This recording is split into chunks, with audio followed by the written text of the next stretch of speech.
বাংলাদেশের রাজনীতিতে এমন কিছু নাম আছে যেগুলো সময়ের সাথে আরো শক্তিশালী হয়েছে। তেমনি এক নাম বেগম খালেদা জিয়া। প্রশ্ন হলো, বহু বিতর্ক, মামলা আর দীর্ঘদিন রাজনীতির বাইরে থেকেও তিনি কেন আজও সবার থেকে জনপ্রিয়? চলুন বিশ্লেষণ করি। বেগম খালেদা জিয়া কখনোই আপোষ করেননি। কারাবরণ, অসুস্থতা কিংবা রাজনৈতিক চাপ কোনো অবস্থাতেই কারো সাথে তিনি আপোষ করেননি কখনো। আর এতেই তার এই যে আপোষহীনতা সাধারণ মানুষের চোখে তাকে করেছে এক কঠিন নেত্রী। 90 দশকে যখন আন্দোলন চলেছিল, গণ অভ্যুত্থান হয়েছিল, শুরু থেকেই কিন্তু সেই আন্দোলনে বেগম খালেদা জিয়া ছিলেন স্বৈরাচার বিরোধী রাজনীতির প্রধান মুখ।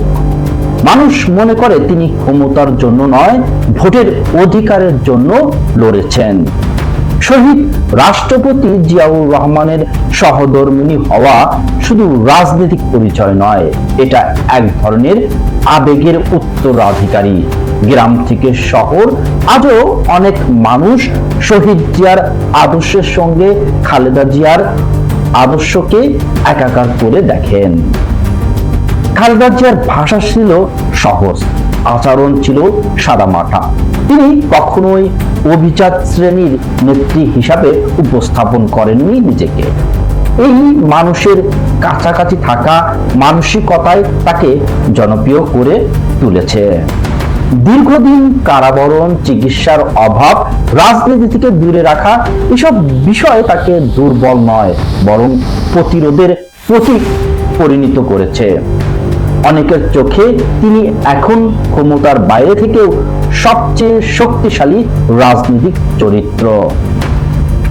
আজ বিএনপির ভিতরে যতই মত পার্থক্য থাকুক, একটি বিষয়ে সবাই ঐক্যমত, খালেদা জিয়ার জন্যই দলে কোনো ভাঙ্গন সৃষ্টি হয়নি, বা খালেদা জিয়ার জন্যই দলের ঐক্যের এখনো পর্যায়ে রয়েছে। আর খালেদা জিয়াই দলের ঐক্যের কেন্দ্রবিন্দু ছিলেন।